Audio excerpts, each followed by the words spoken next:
Welcome to another episode of DD on the Spot. As always, I'm your host, Ryan Johnson. And before we get into it with our guest here today, I'd like to remind everyone that if you enjoy this content, to please give a like and subscribe down below. I'd greatly appreciate it. We have Caeleigh Bowman on the podcast.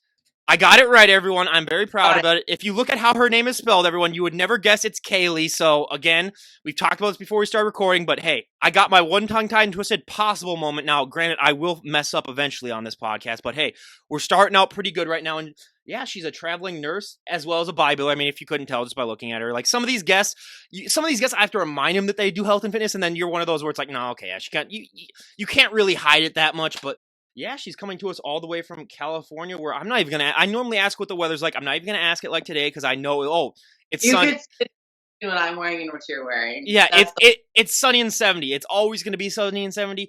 I mean, my brother's been there, like I told you, since May. It's rained there once since he's been there. So just yeah. yeah. So there's that. So Caeleigh, thank you so much for coming on. Of course, thank you for reaching out. Without asking the weather question, because yeah, it's already gonna depress me.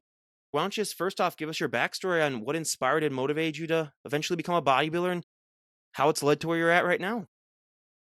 So I first started training. I've been doing sports since I've been walking. In high school, I did basketball and track and softball and swimming. I did all of it.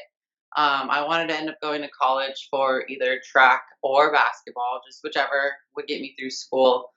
But when I was 15, I don't know what the heck. I just woke up one day. I just I wanted to start going to the gym. So I asked my parents if I could get a gym membership. And my parents are young. They were working at the time, so they didn't really have time to take me, pick me up, and do all the things. So they said, once you get your driver's license, then you can get a gym membership. But you have to have a job to pay for the gym membership. So I got the job, I got the license, and then that day I got my gym membership, and it was like the best thing ever. So I didn't have anything. I had no idea what I was doing. Absolutely no idea.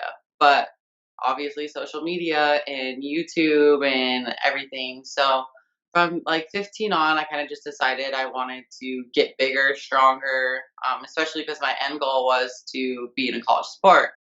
When I was younger, I was a twig. I needed to get bigger and stronger.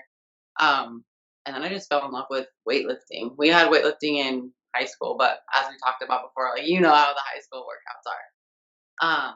So I started going to the gym every morning before school, and then I would go to school, and then I would go to practice, and then I would go to the gym after. So it was just like constant, and I just like fell in love with it. And being obviously I'm a nurse, so I love the body, I love health, I love how it works, and I just fell in love with the fact that everything that I do, every decision I make deals with my appearance and my health. So I mean, we only get one body, we only get one life. So it's how you take care of it is how that's how your life is gonna go. So then on, probably about a year and a half, 2 years into actually lifting and like getting better and seeing results when I was 15, I had started following all of like my first person was Dana Lynn Bailey. I love her. Of course, right? I love her. I've been following her forever. And I'm like, I'm gonna be a professional bodybuilder one day. So like when I don't know, I knew nothing about bodybuilding, absolutely nothing, but I'm like, one day I'm gonna do it. So I started meal prepping and everything in high school. I was eating not my 6 meals a day now, but like 4 to 5 meals a day. And I just started getting better and better and better. And then once I saw my results from, I don't know if you've seen my one of my posts on my Instagram, like when I first started versus like now, or when I was like 18 and then now. So everything that I learned, I didn't have a coach or anything up until last year. So up until this point, I've kind of just learned what my body does, what it responds to, trial and error. That's pretty much all this is, right? Not one thing works for everybody. So I just fell in love with it, and I told myself I was not going to consider myself a competitor bodybuilder until I can afford it and be 100% committed because there's no way. There's absolutely no way. I didn't have the time. Like even in college, I stuck with it. I ended up doing track in college, and I still stuck with my weightlifting. But I was working 3 jobs: nursing school, track and field. Like there's no way I could compete and get on So stage. you didn't So have fun in college, you're basically telling me. no, absolutely not. I was like, let me get in, let me get out, and like Everyone try to, has that one person where they're, like, always constantly busy and you're just like, "Oh, you poor thing." yeah. And I'm like, no, I'm gonna grind this out so I can do what I want to do. I went the other route, everyone. I'm just gonna leave it at that, basically. But, hey, it ended up working out for me, but I It saw works out. yeah, I actually did meet Daniel and Billy when I was 21 years old because she opened up a gym in Mankato where I went to college. Or she didn't like open it, but she's like at the opening, like they had her come down. I don't know if it was like a paid appearance or something like that. And that was my first because we talked about this before, how like most bodybuilders are on the shorter side. Where that was my first. She's like 5'4" or something like that. Like when I first met her, I was like, wait, what? Like I like the guy that does your angles. So I'm like, she did say I had a nice back. Now this is when I was in the best shape of my life, so that was a compliment that I really, really was like. Best compliment ever. Well, first of all, my back was the one thing that really took off for me. So that's why when I met her, let's be honest, I was facing the other way basically the whole time. Like I didn't even turn around the entire time when I was talking to her. So that's just to show off my better side. But yeah, so that was my first brush with like how different bodybuilders, and there are a couple bodybuilders in my college gym too, but most of them were guys, and there was I think yeah, there was one female, and that's when I got introduced to the whole skeleton face that you get towards the end Oh, of your prep. absolutely. Where I went to go give her a hug as she was getting ready for a show, and it was like hugging bones basically. Where you're just like, wait, what? Like what's going on here? So yeah, there's so many, like we talked about before. There's so many little things about this sport, but what was probably the one thing that shocked you the most about bodybuilding when you really started to get into things? Um, I mean, the diet is hard, of course, but I think it really helped me knowing that I had already done it for so many years. Obviously, I didn't have anybody telling me like my macros and the proportion. So like when it came to all that, I was probably totally off because I wasn't on point, but I was still eating healthy, still doing the multiple meals a day. So I was kind of in routine with it. So I wouldn't say diet was the hardest thing for me. Honestly, the confidence in getting on stage is probably the hardest thing for me. um, I could be in the gym all day. I could do cardio all day. Not that I like to, but I could do that all day. I could diet all day. But it's like to get on stage and present all your hard work. You think that'd be easy, right? But Oh I no, was, I would have to get blackout drunk to step on that stage. yeah, Are you kidding me? yeah. My first time, I'm like, oh my gosh. But like the first time I went on stage, when I got off, I'm like, I blacked out. I had no idea what happened. But I think that was the most shocking and learning moment for me, especially for myself, was and I'm still dealing with that. I'm still dealing with how to be confident and accept who I am and accept that I'm okay to be on stage, like I belong on stage. So I think that is by far been the hardest part of bodybuilding for me, like the posing and all of that for We will sure. get into the posing because that is the one thing that I never would have imagined before I really started like focus in on this sport as how hard it is. And yeah, I never would have guessed it. We'll get into it in a little bit because first off, I love to talk genetics on this podcast because I hear this all the time. Oh my God, I want her abs. I want his arms. I want their back. And you just want to strangle that person because you're just like, you can train just like someone. You can eat just like them. You're not going to That get the same results, unfortunately. I mean, it's just not going to happen, especially when you're talking about the height differences. But I mean, just genetics in general it's an unfair thing. I mean, genetics do play such a huge part in this lifestyle. But on top of that, whenever someone first gets started working out, they always have that one body part that really, really takes off that they don't have to train as much. And then they have that one body part that just drags behind it. They have to train to oblivion. What was one body part that really took off for you? And what's been one body part that you just had to drag behind this entire time? um so I always thought that my legs were my strong point, like growing up. Obviously, all the sports that I was doing, so I was very leg dominant. And now I feel like it's very opposite. I feel like I still have size in my legs and they're proportionate to my frame, but now I feel like my back is my strong point. So it's kind of like flipped. Um, Obviously, for my size and my height, my legs are decent, but it's like I feel like I'm trying so hard and working so hard on my legs and my glutes just to catch up versus my back. So I think my back is my stronger point right now, and my legs are my weaker, even though they're kind of making their way up. I mean, upper body wise, they kind of just do their thing. You know, you don't have to. They're important, but not as important as your big main.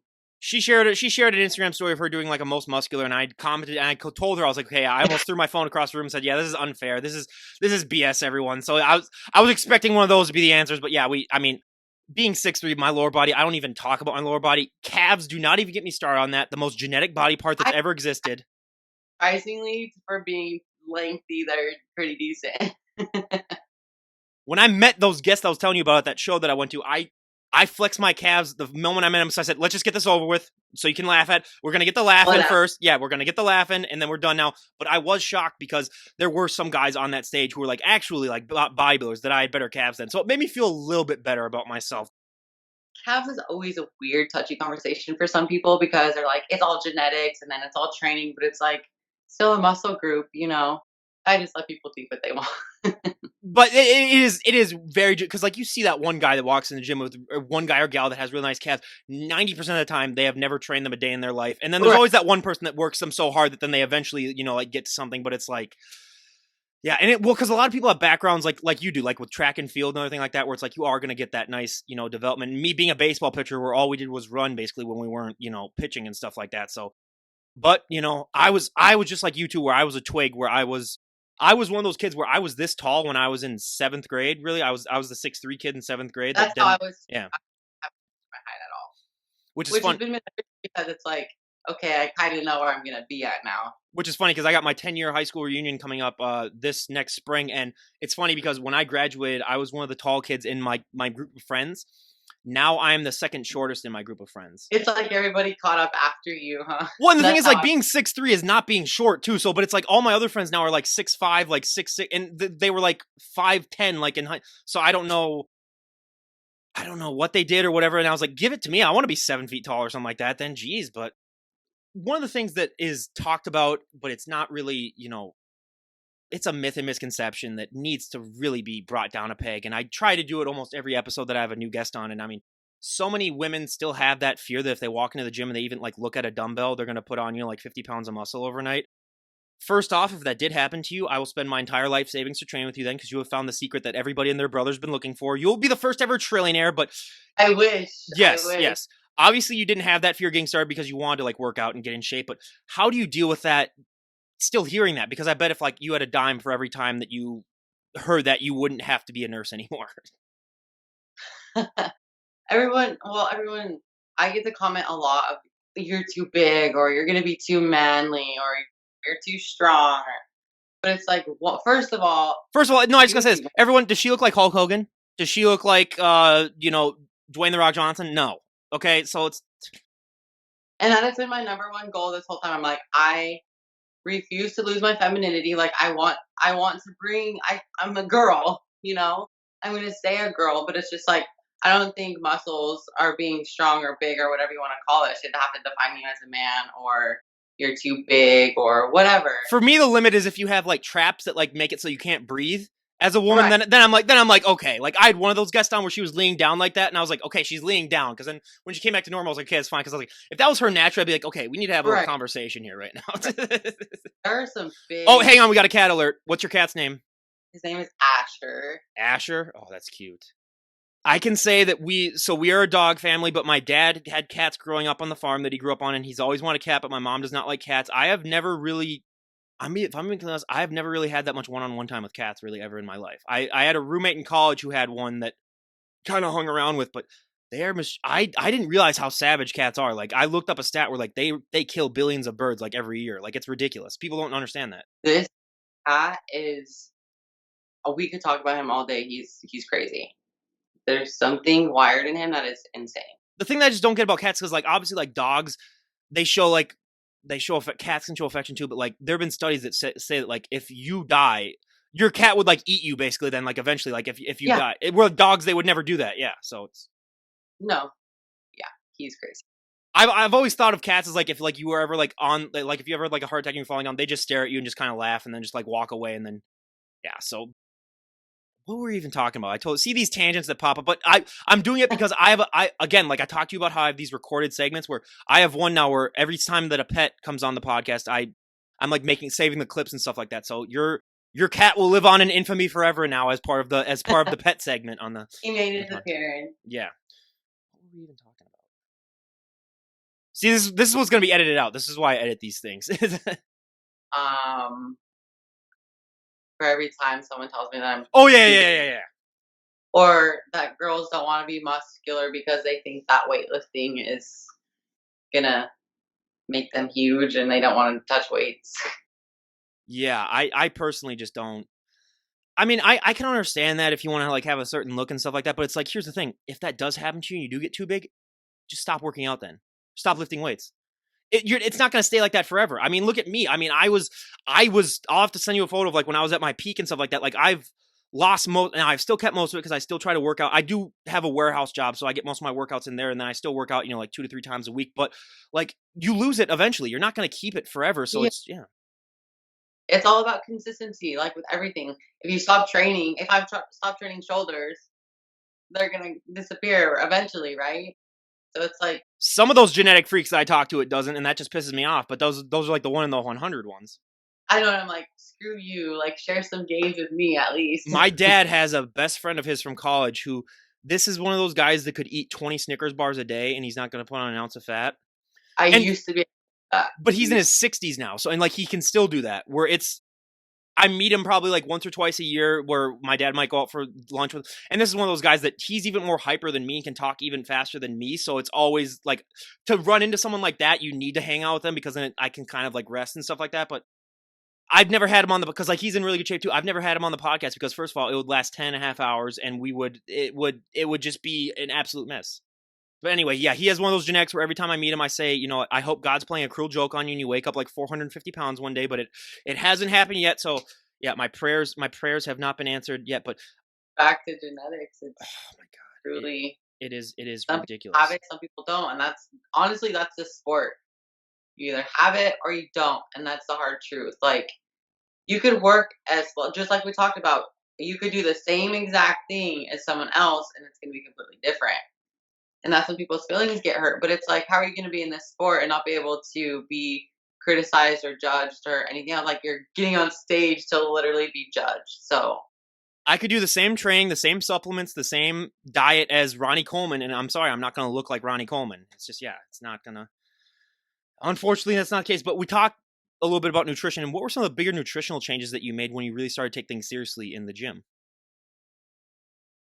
um probably like flavor and sauces and all of the good stuff. Because like even now, if I like want like after show, I crave like meat. Like I want a big salad and meat. So it's not like, and my sweets of course, but we don't. Salad? Come on. Seriously, like just like a refreshing, just like but like with all the add-ins in it. So I think mostly just like the extra, not really necessary things that I need was kind of the hardest part to like cut out, especially well, obviously I could have sodium now, but like the barbecue sauces and the ketchups and I think mostly like condiments.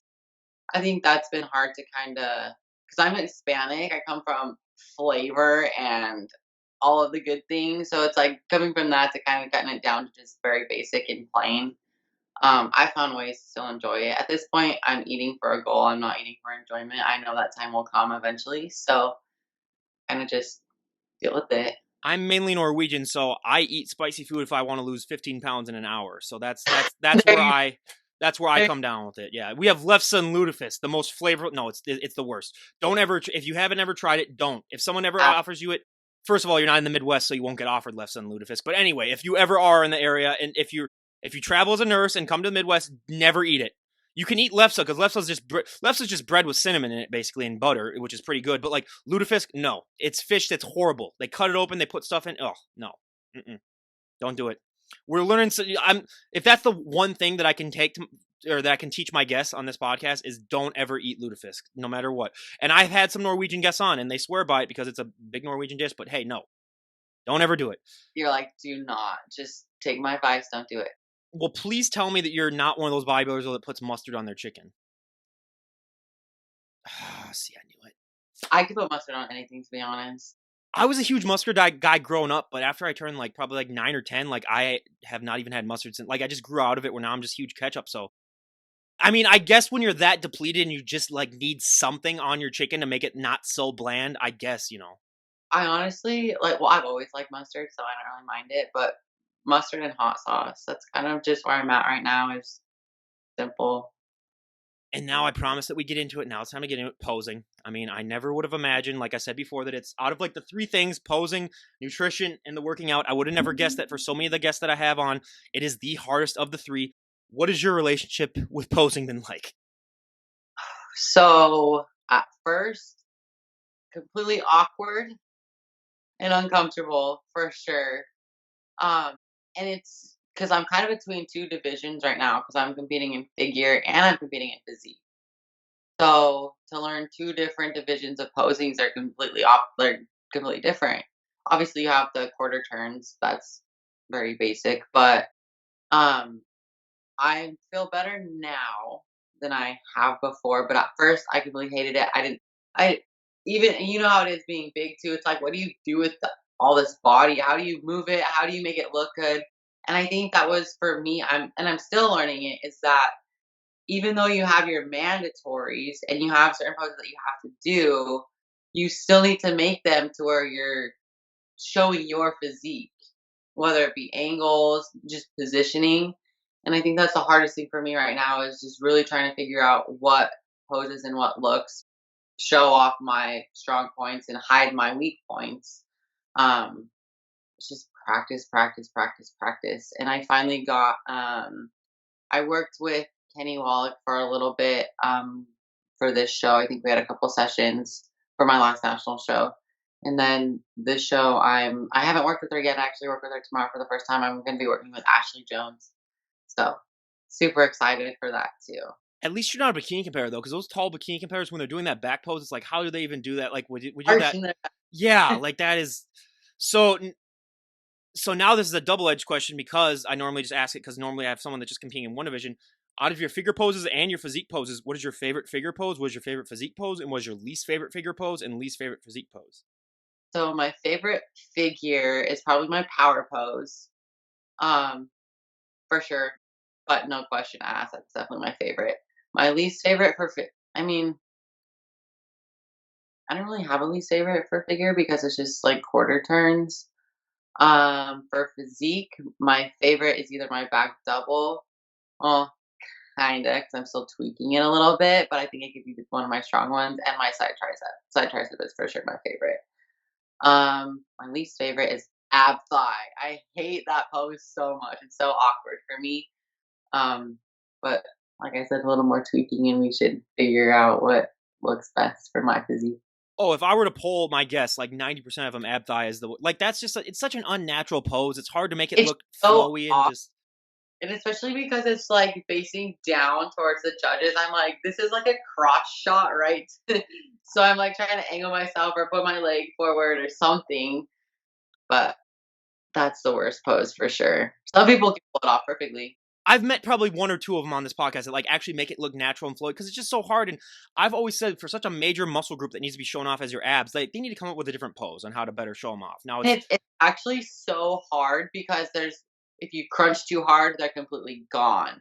Like, there's that sweet spot where you just have to find it and roll with it, but if not, looks like you're washed out or crazy. the hardest thing for a lot of people when it comes to posing is just developing that connection and that stamina that posing requires because if you were to put the average person on the stage, I mean, they'd last for probably like 5 minutes at Right. most. And I'm talking at most. I over exaggerate there, probably like a minute, but like you were on that stage sometimes for like 10, 15 minutes. And when the competition's tough and you guys are all right there, they're gonna have you stand there and hold it. How long did it take you before you sort of developed that overall stamina that you need? Because for some people, it takes them a while. Well, honestly, for my first show, my coach, he was very into posing. So after every workout or like 3 or 4 times a week after training, he would make me go through all mandatories and hold it for 20 seconds. So I think for that first show, like when I was actually practicing, I was drenched. It was harder than my workout. It was harder than cardio. Um, Paid off super, super, super well on the show.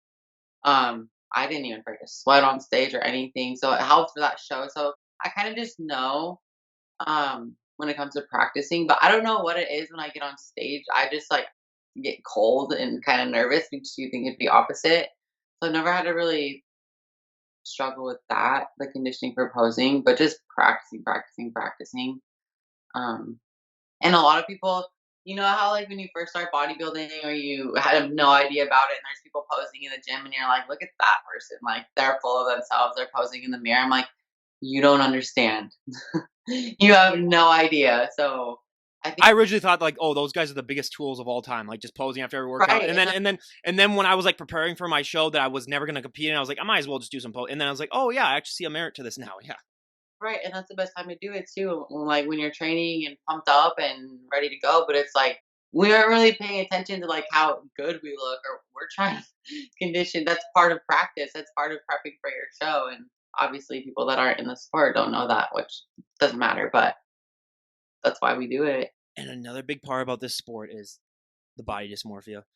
When you become a bodybuilder, there should almost be a contract that gets presented to you, and at the very bottom it says, "P.S. You are going to forever be small in your own opinion. You're never going to be good enough. Just mentally, just prepare yourself for that, You're forever small. no matter what." Yeah, I've had guests that are twice. I've had guys that are twice your size on the camp. Not saying that you're small, but I've had guests literally like twice your size, and they still think that they're small. So Right. it's no point. But like, how do you deal with that side of things? Because that to me, as an outsider, I'm not gonna lie, it's one of the funniest things to me. Because like some of my guests that they'll send me messages being like, "Do you think I look good? Do you think I look like in shape?" And I'm just like, shut the f up, look in a damn Right. mirror.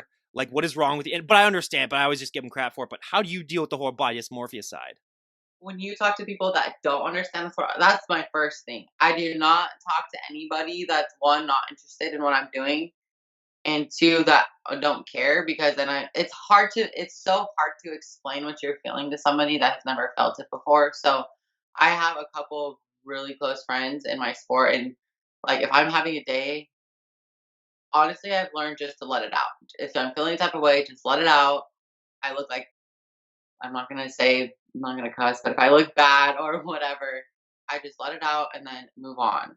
Because I know we look good and we know the whole process of how our body is changing, but it's like there's a point when you're depleted, and you're depleted for a reason, and that's when we really think that we're small.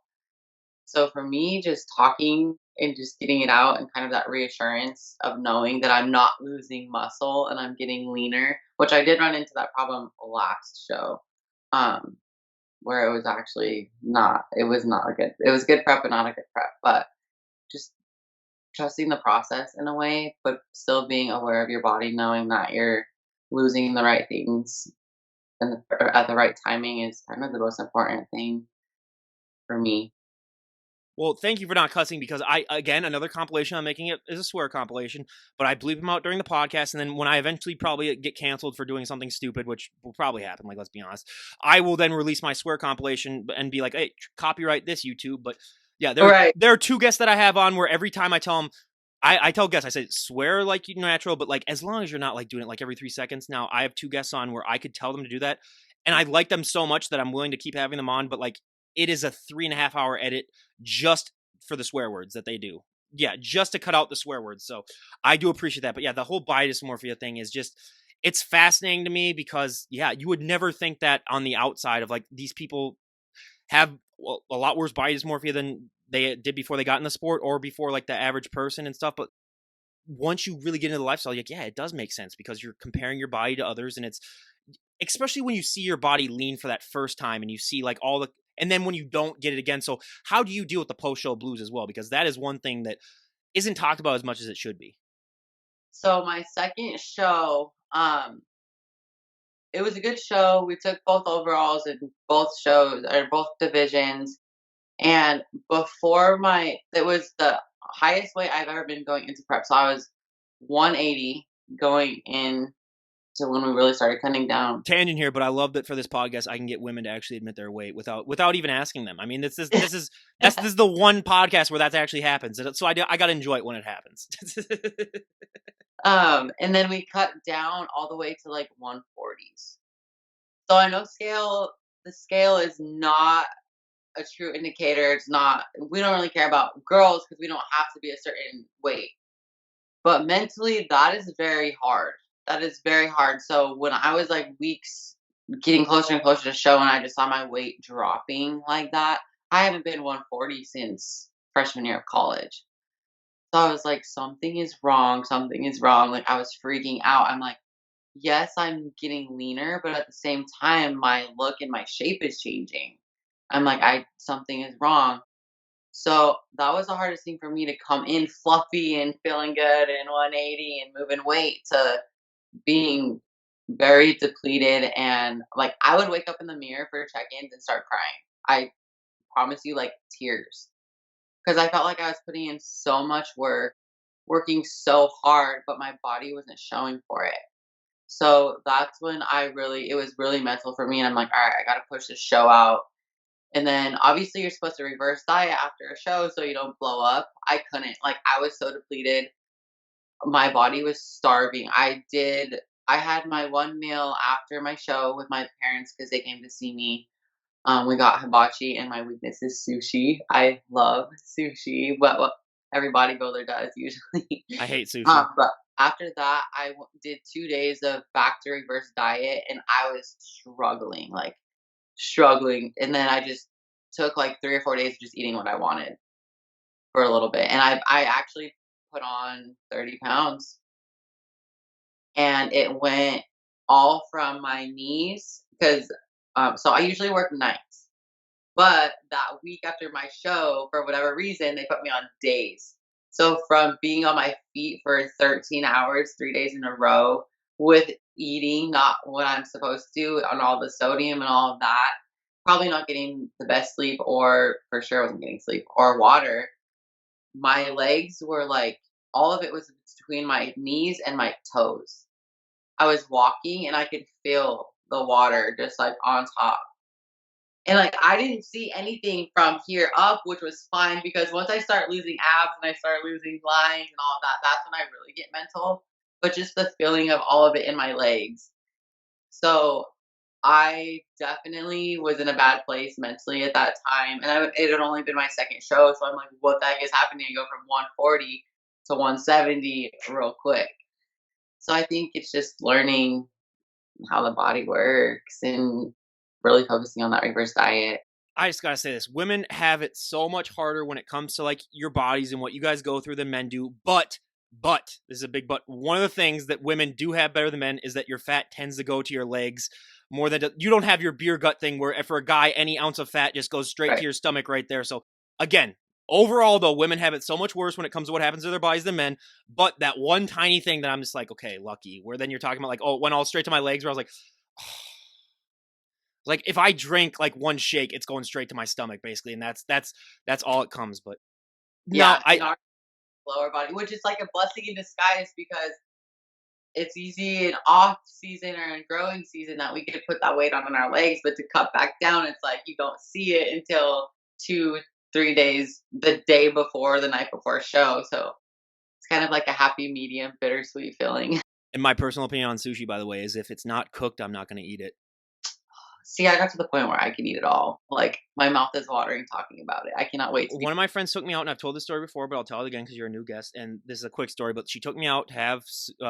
She goes because I'm just a plain Jane where I don't stray too much from what I eat, and I ate probably about like a dozen different things, and that's about it. But like You stay in your comfort I zone. stay in my comfort zone, yeah, and they are healthy. You know, chicken breasts are one of them, and then yeah, rice is There another you one of go. them. But like so we went to a sushi place, and then she goes, "Well, since I know you really like chicken, I think you'd like a rolled tuna or something like that." And she filmed me. It's never been released, and I have been bribing her since then with checks every other day just to make sure that it doesn't get released. Of It's not out there. me almost throwing up just having half of a tuna roll. So yeah, I learned the hard way. It's like Really? yeah, it's got to be.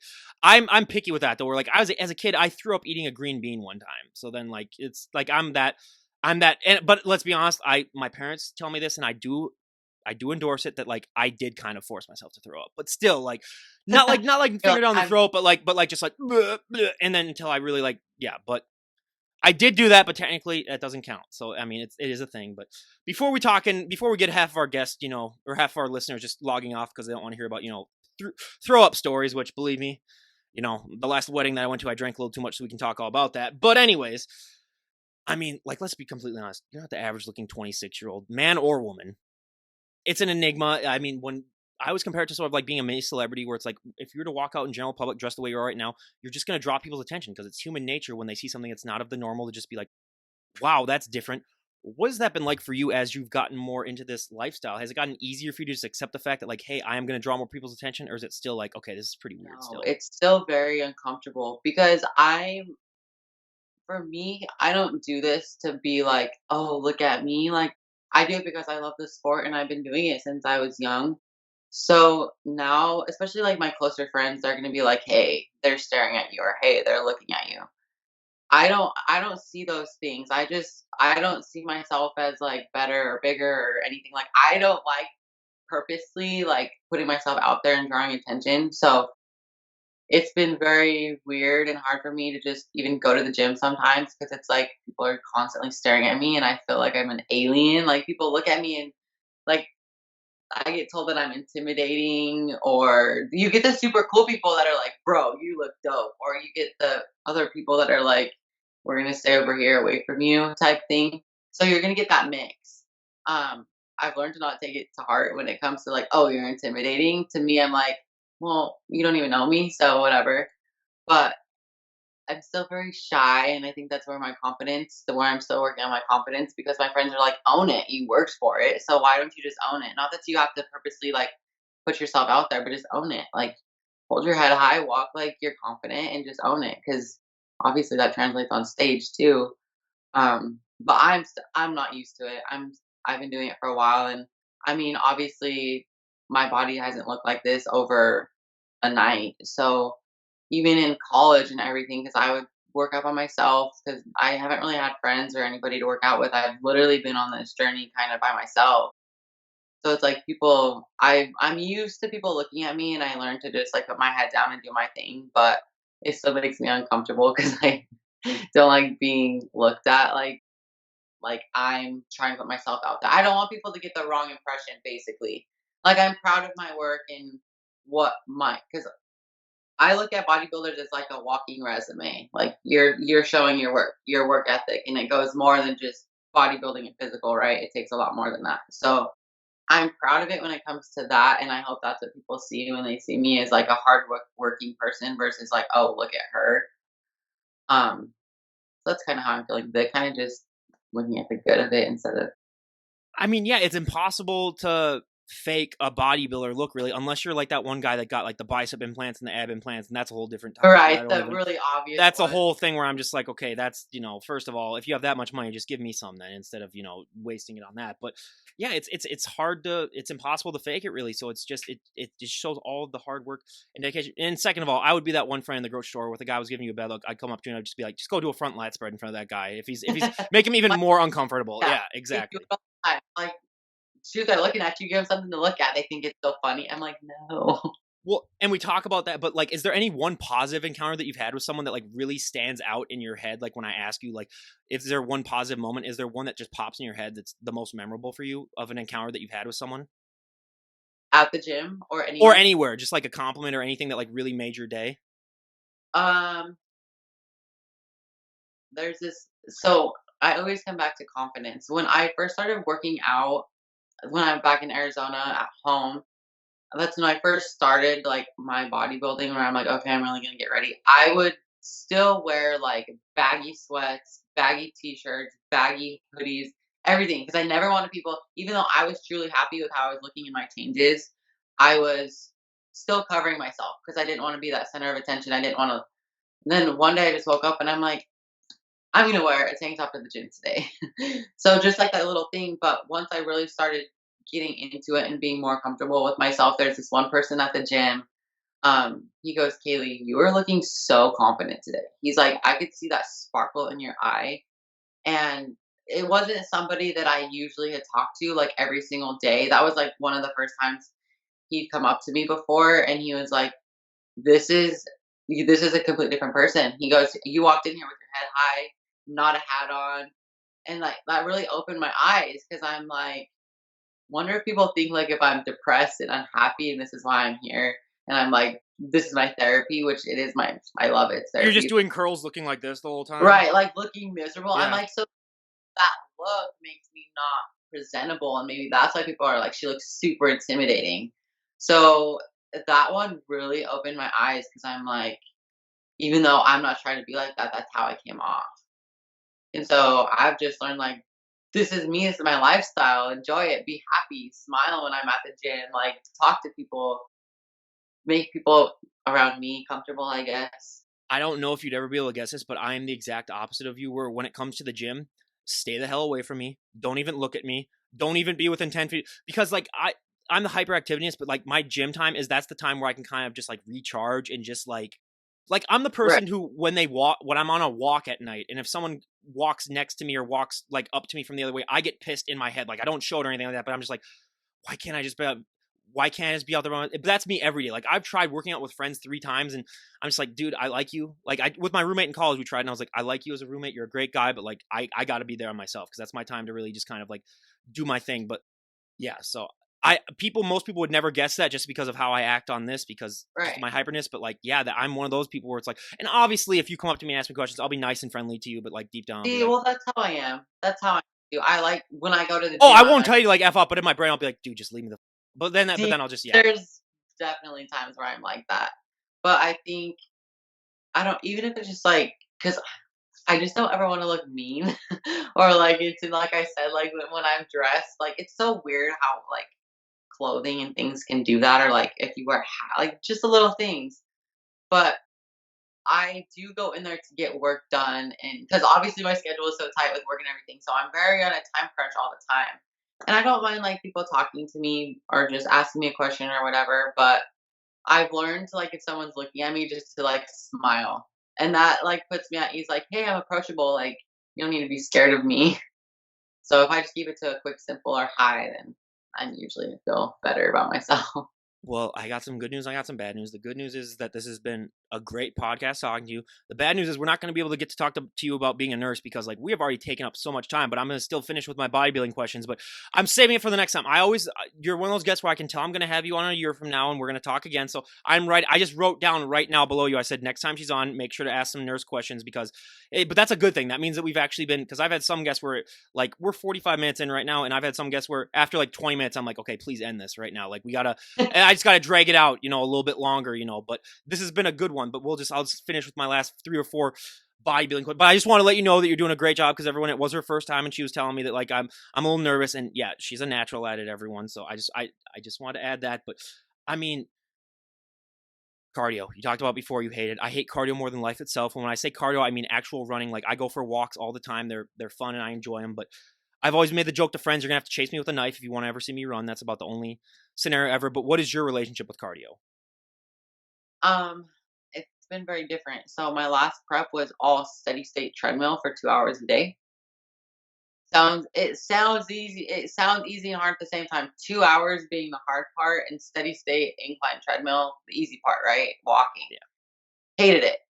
Absolutely hated it. Um, this prep, it's just an hour, 50 minutes in the fasted, and then 25 after, and it's stairs. But Would being a nurse and working all those long shifts, would you even have to do cardio? Because I'd assume like all the steps that you do probably at the job, you probably don't even need to do any cardio. yeah, because even though I'm getting steps in and burning calories, I'm not when I'm doing cardio, my heart rate is up and it's steady state, so I'm kind of actually burning.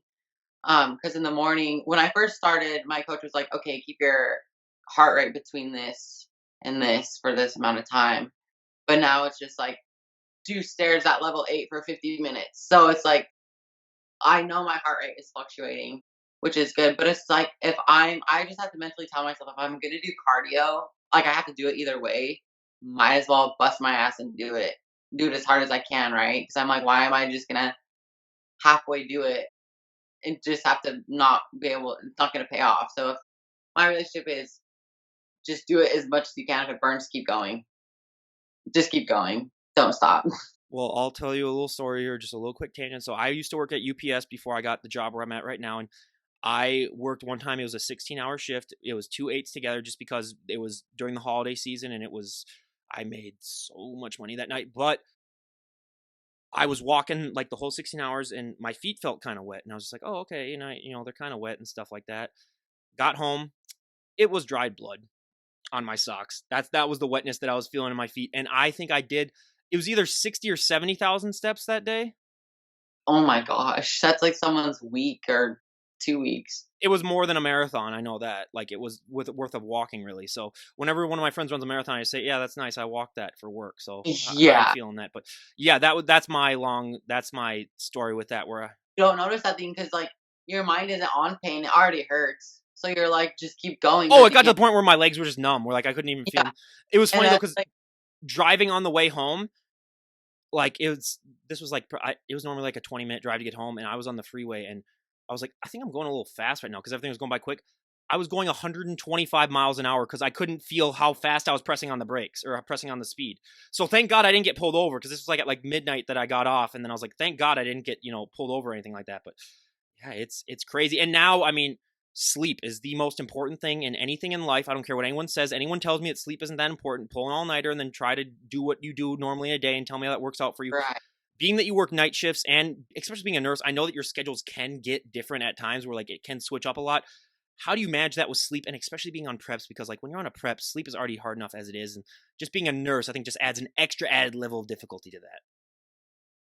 So I never used to be a night nurse. When I was at my staff job back in Arizona, I was a day nurse, but I wasn't feeling like I was getting as effective workouts in, and I was not getting sleep either way because it's like, okay, you get off work at 7. You know how a gym is at 7 o'clock at night, and then on top of meal prep and all of that. So honestly, as hard as nights are, and probably not as healthy just because of natural cycles and hormones and all of that, um, I have more, if I schedule myself right, I have more time to just work during the night and then get off, and like I go do cardio in the morning when I get off work. I don't have to deal with gym traffic, but it allows me to take the day to get my stuff done because I try to work every other day. So if I get off work and I don't work the next day, obviously I can come home and sleep until I need to and not have to rush into the next day. So that's what I have felt has been super helpful for me, is that if I do every other day, I don't have to rush into the next day of work. So I get the full time to pay attention to prep and then just pay attention to work. But like right now, my days are all three in a row, which is super hard. So I get off work, do cardio, come home, sleep for like 3 hours, 2 hours, 3, 4 hours max, like 4 hours. Go to the gym because then I have more cardio and then I have to meal prep and then go back to work. So I've planned it to where I always do my off day from cardio and training because I have 3 on, 1 off, 3 on, 1 off usually. I always plan it to where my middle day of work is my off day and recovery day. This is gonna bleep out, but how the do you stay on 3 hours of sleep for like 3 days at a time? Because for me, one day I'd be dead for that. Oh, it has been so mental because even through workouts, obviously I'm tired, but I'm like, I know the goal, so just push as hard as you can. I know sleep is one of the biggest factors, but knowing that I'm on point with everything else helps me get through it, because if I wasn't on top of my water, if I wasn't on top of my meals, if I wasn't on top of everything else, I wouldn't be able to get through workouts. There's no absolute way. And like right now, I'm drinking 3 gallons of water. And so I have to wake up during my sleep to drink water, or I'm not going to get it in. So even though if I get 4 hours of sleep in between, I have an alarm set to eat and drink my water because I'm not going to get it done. Just hook a drip up to yourself and just basically At have that point, if I it. do that, I would love, I would love that. But it's just all about, for me, it's just if I can't be 100% on sleep, I need to be 100% on everything else because there's no excuse not to be 100% on everything else. But when I have time to sleep after work or whatever, I make sure that I get sleep. And the days, so I like right now I'm working Thursday, Friday, Saturday. When I get off on Sunday, no alarms, no anything. I just let my body sleep until it wakes up because I know it needs to catch up on all the sleep that I missed out on. Those are the best feelings ever, though. When you get that proper amount of sleep afterwards, then you wake up Right. feeling like a superhero. Oh god, those are the best. And for me, I could see huge differences. Like I could go to bed at a certain weight and drop, and when I get sleep, my body looks completely different in the morning. So I know how important sleep is. It's just I also have priorities outside of bodybuilding, so it's just a point of managing it and being able to, part of knowing your body, how much can you take? How much sleep do you need minimally to get through and still be 100% functional and make progress. This is a question that I normally ask at the beginning, but I totally forgot about. What were your friends and family's reaction like when you announced them, like, "Hey, I want to give bodybuilding a try"? Oh, they think I'm freaking crazy. They always know. They know I live in the gym. They know I live in the gym. And I've always done that before I even started bodybuilding, but they're all supportive 100%. They don't like the fact that I'm so committed that I don't really have enough time to allow myself for other things other than work and bodybuilding. Um, and being that I'm traveling, I don't have many friends anyways because I'm in a new state, a new hospital. So I don't have people that I'm close with that I would be hanging out with regularly. But even now, like I suck at answering my phone. I suck at getting back to people. She was a little I'm delayed on mine. I'm going to be completely honest, oh, I'm but it's sorry. fine. But it's fine. We worked it out. No, it's totally fine. I understand that. But just those relationships, I think, is the thing that they are kind of upset about the most is just that I'm not as engaged as I probably should be or can be, but it's so hard. It's so hard. Oh, believe me, I work out, not as much as you do, but I also have a full-time job and I do this, so I understand, time, how it's messy and stuff. Like I know this weekend personally, I'm gonna have to sacrifice my entire weekend where I can't go out with friends or anything like that because I need to edit some of these podcasts that I've done so that I can at least, wake up sanely. So Like being a nurse, oh, you only work 3 days a week. I'm like, unless you work 12, first of all, don't say anything. Unless you don't work nights and 12s, like those 3 days catch up to you. And you're not just dealing with yourself, you have people's lives in your hands. So it's like, it's not just that my body is physically walking up and down, like I have to use my brain. So, yeah, here's the thing though. I've done both those, but since I am kind of like a psychopath, where if I just get a 5 hour energy in me, like I'm good to go. So like I didn't have that much of a problem with 12 hours. It does. The only thing with it didn't wear my mind down. It just wore my body down eventually. yeah, Especially being in warehouse where you're lifting and loading things constantly. Like then that's what really got down to me. But yeah, I understand totally what you're saying. Where I hear people say, and they were saying that to me too. It's like because I did one where it was 3 days 1 week and then 4 days the next, so it would even out a little yeah. bit. So the 4 day 12 hour shifts were not fun, but like yeah, I had friends that said the same thing to me, and I was like, "Come and do it for 2 weeks with me, and then tell me I'm how like, you you think about it." don't understand. Yeah. Like you don't understand. And there's weeks where I'm like, oh, I'm gonna pick up an extra shift. No, I right now I can't, especially like my goals right now with this bodybuilding and me trying to get my pro card. It's not my priority right now. Even when I was working the regular 8 hour shifts, and I might extra pick up like an extra 4 hour shift when I was at UPS, those would be the moments where about an hour into the extra shift, I'd be like, "Why did I do this? I should have never. I should have never done that." So Right. You're like, yeah, terrible idea. But then you see your absolutely. check and you're like, yup, that's why I Well, did it. the only thing with me is that they take out so many damn taxes for overtime, where sometimes it's like it's not even worth it then when you really look at it, and then you're just like, Right. I'm sorry, overtime should not be taxed. That should be. I've been saying that No, since I started working. So yeah, it's ridiculous. You should. So what? You get less money then because you work more. I just don't. I don't understand. exactly. We work to get our money taken away. Absolutely. So now the final two questions, the two golden questions that I saved towards the end here. If someone were to walk up to you and say, Caeleigh, we made the decision. You can change one thing about the sport of bodybuilding, and everyone would go along with it. What would be one thing that you'd like to see changed? See change. Um, Honestly, right now, I think it's just because I'm focusing on like my two divisions. It's honestly becoming hard to see the difference between a physique girl and a figure girl. I'm like, these figure girls can be on a physique I was stage. gonna say 2 years ago you would be a physique competitor, and there'd be no way that you'd even be allowed on the stage of a figure competition. But now, like, yeah, you can. I can see you stepping on the Right. figure stage. Yeah. And that's why I'm like in both divisions right now because I'm like, I'm okay for figure, but I'm okay for physique, but I need to put on size. And I was even talking to my coach. He's like, but Caeleigh, with your height, by the time you put on that amount of size to be able to compete with these shorter females, you're going to be a bodybuilder. So it's like there's a very fine line in between like physique, because you have some big physique girls too that can be in bodybuilding. So I think right now, and even in a couple of the men's classes, like look how they're coming up. People like I think I was watching one of your podcasts yesterday. We just want to keep getting bigger. There has been a point like everyone just wants to keep getting bigger and bigger and bigger and bigger, and it's like, where's the Was it line? the Ashley podcast? Yeah, I Yeah. think so. I'm like, right now, because that's where I'm so in the middle, because I like both classes. I'm more of a I like physique. I like the physique class, but I know how much work I have to do to get there, which is fine. Um, but I think just that there should be definite differences in the classes or cutoffs.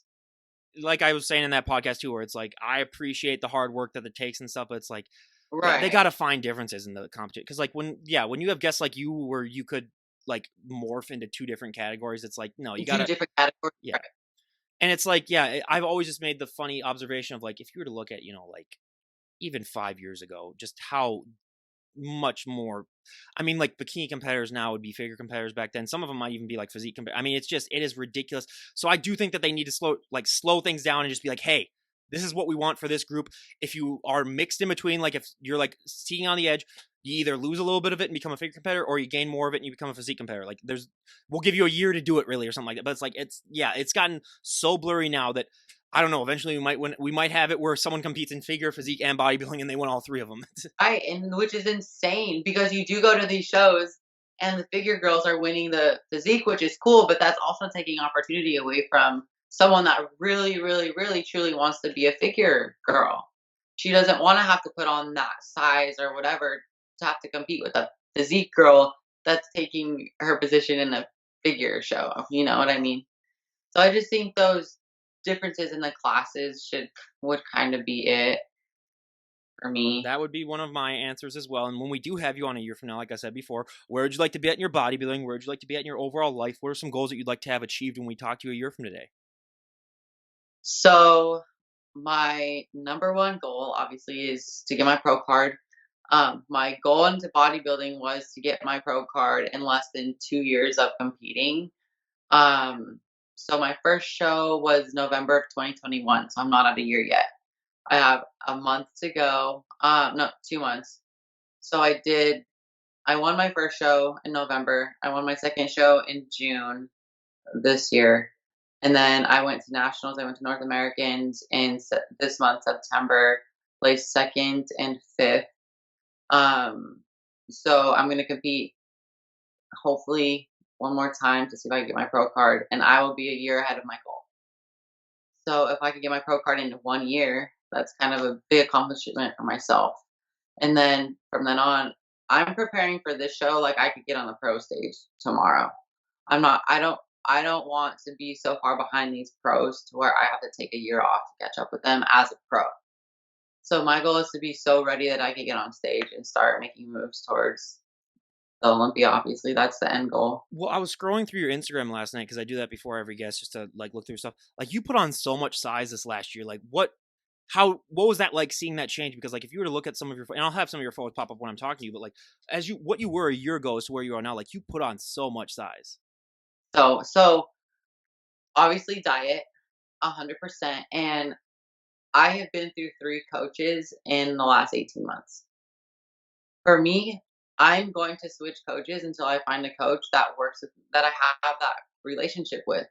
And the coach that I have now, I believe will be my coach throughout the rest of my career. But the diet has been a huge, huge, huge thing. Like I was telling you, my last prep into this prep, when I lost like the 40 pounds, I had to rebuild everything. So it's not so much like the work ethic because that's always been there. I truly, truly believe that the diet 100% has helped me get from even my last show to this show completely different. Like my look is just completely different. And I think it was just a matter of finding that coach that wasn't scared to feed me. Because being so new into the sport, it's taking me a long time to condition down, and that's pretty much my only issue right now. And I know that that's going to take time, and that's something that I've accepted and know that I have to work towards. But at the same time, the coaches think by taking food away that I'm going to get leaner, which wasn't the case. It was taking all my muscle and all the work. So I think that now I am properly being fed, and my training hasn't really changed throughout. So I've been consistent with the training. It hasn't been the training. The only thing that I've changed is literally the diet and obviously supplements and all of that. So I think I will preach diet. I'm being fed. Yeah. diet is a huge part. And we see you have a tattoo on your bicep there. What's the tattoo? It says my brother's keeper, and it's in a key, and then it has his initials right here. And he has a matching one that says my sister's protector, but it's an arrow. Oh, okay. Yeah, I've never got a tattoo myself. I might eventually get one. So whenever I see tattoos, I like the stories behind them. But yeah, before we wrap things up, is there anyone that you'd like to give a shout out to? Um, Honestly, my family, they have been here through all of it. They go to every one of my shows, even if it's like a week before the Is show. it ever awkward for your dad to see like his daughter in a bikini like up on stage and stuff? No, I always like in a crop top or like shorts. She's like, put some clothes on. Like that's just how my dad is. Definitely my family, my friends. They have been, even though I am terrible at keeping in contact as much as I want to, they never fail on me. You're the liability friend where they're just like, we're just gonna keep her around just Yeah, cause. I am. I am. I'm the non-fun friend because I never go out and do all of that You're the stuff. sober driver friend. Every group needs Oh, one. that's always been me. They for sure know that's me. Well, um, that's how this nickname came to be, DD on the spot, designated driver on the spot. Because every Friday in college, I would be the DD, and then Saturday I would just get blackout drunk. So that was oh, that was well, my I nickname. didn't do that part, but I Well, was yeah. always the I'm always available.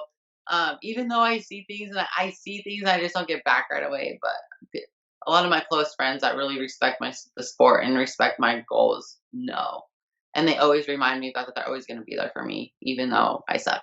Well, I mean, and everyone has those times too where they see a message and they're like, "Yeah, I'll just wait till tomorrow to like even look at it or Right, something like that." And right. I have that all the time on this podcast, especially when I'm messaging all these guests. But I mean, Caeleigh, I cannot thank you enough for coming on the podcast. I mean, it was great to have you on. Like I told her, had I known that she was younger than me, I probably wouldn't have invited her because I'm embarrassed right now that she looks so much better than me and she's 2 years younger than me. And I got asked if I was in masters the other day, so I said no. that's the worst insult anyone could ever get. It's like, wait, what? Like, I mean, Right, I was like, I guess it's a compliment because the sport you get more muscles as you get older, like the muscle maturity. But it's like, wait, what? So yeah, I was like, I'm 26.